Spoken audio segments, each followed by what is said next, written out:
Hello and welcome to World Building Essentials and Exercises. I'm Lewis Nichols, and it seems like we've been doing a whole lot of talking about things that don't involve world building.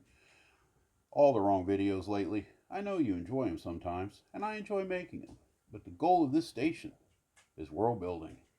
And that's going to be today, my friends. Oh, yes, today. Today, we're finishing the trifecta. We've talked about small islands, we've talked about medium islands. Now we're going to talk about large islands. It's time. Oh, it's time. What is a large island? It's one of the big blocks in your World Builder's toolkit, for sure. But what roles does this geographic wonder serve in both world building and storytelling? How does it affect your character arcs? In short, why should we care? Now first, just how big is a large island? In a recent video, our medium island of Jimmerit Hidigo was something less than 4,000 square miles. Australia, whether you consider it an island or not, is 3 million. There's a big drop-off to Greenland at 800,000. Next is New Guinea, Borneo, and Madagascar, ranging from 300,000 to 225,000. Jimmerit Hidigo would land somewhere in the bottom 100 of Earth's list of biggest islands. A large island should be able to support significant diversity. That might include several different ethnic groups, governments, and biomes. It's a tough call, though. Greenland is clearly a large island, but most of those grid squares are just ice. Not much variety to speak of. Cuba and Iceland are in the top 20. The former is pretty diverse, but not so much for the land of ice and snow. Baffin Island is number 5 and doesn't even own itself. In fact, most of the world probably hasn't even heard of it. I think 10,000 square miles is about right. That puts the divide between Timor and Sicily on Earth. Alright, it's time to dig deeper. Let's talk briefly about an island that's always in the news. Taiwan is 13,300 square miles, with a population of 24 million peeps. That's a lot.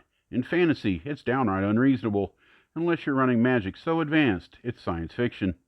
It's about 200 miles tip to tip, and 70-ish miles across.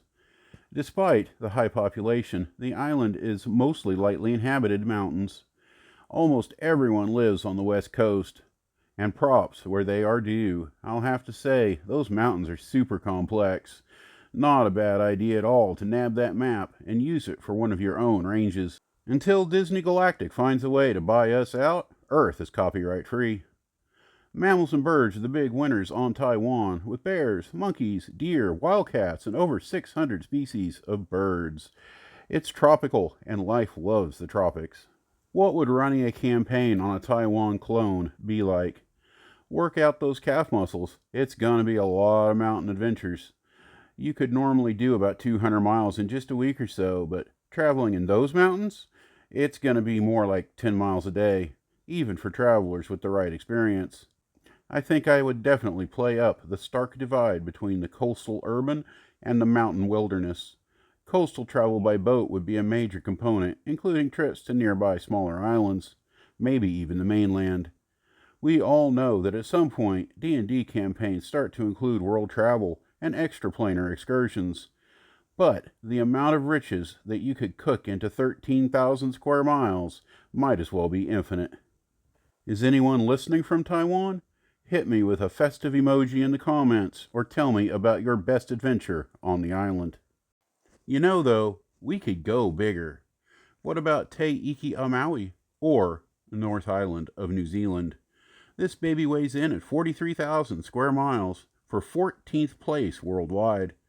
Great world building on this one. The island looks like a four-armed starfish with a lake right in the center. Obviously, the mouth. The population here is only 4 million, with a quarter of that living in the city of Auckland, whereas Thailand is dominated by mountains. North Island, well, it has mountains, but these divide two other significant biomes. The western areas are wetter and more prone to forest, while the east is drier. Running a game on something like North Island lets you center your campaign in one of several distinct but totally not isolated regions. The party can slowly expand their range and possibly make a grand journey at some point without leaving the landmass. Being an island, though, it remains a comfortable space to regulate as a DM. You can work on your localized campaign area while developing larger themes of national conflict or organized monster incursions, while keeping everything forever grounded. You can also have great story arcs of island unification and naval expansionism. You have room for dangerously close cultures of giants and dragons, or whatever monster type you want to work with. You can have more than one big organized external rival, amplified with the added stress of minimal geography to slow down the threat. Diplomacy might be a necessity, so might war. Now let's regroup. What does a large island give you as a world builder? They are interesting geographically and look good on a map.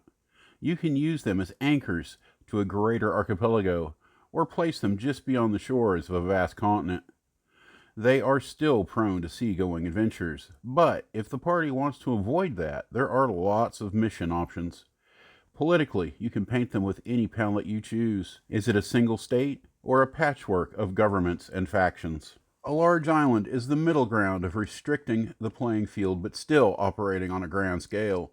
Plenty of room to stretch the player's legs, but if the Terraskew is here, it's a bad day for everybody. On that optimistic note, we are going to end the video. I've been working on this series for months now, talking about islands from little tiny ones to bigger ones. We've talked about boats. We've done some pretty in-depth breakdowns of different scenarios, encounters, and situations. We do have a little bit left. I am going to do a couple of Gemerit Hidigo episodes. Still have those left, but those aren't entirely island ocean going videos. They're adjacent. They're about mostly these days about running a campaign on that island. So kind of the same, kind of different. I haven't thought much about what biomes I'm going to do next. So you know what that means. Leave a message. Leave a comment. That's what that comment section is for. If you can, hit the like button. I'd appreciate it.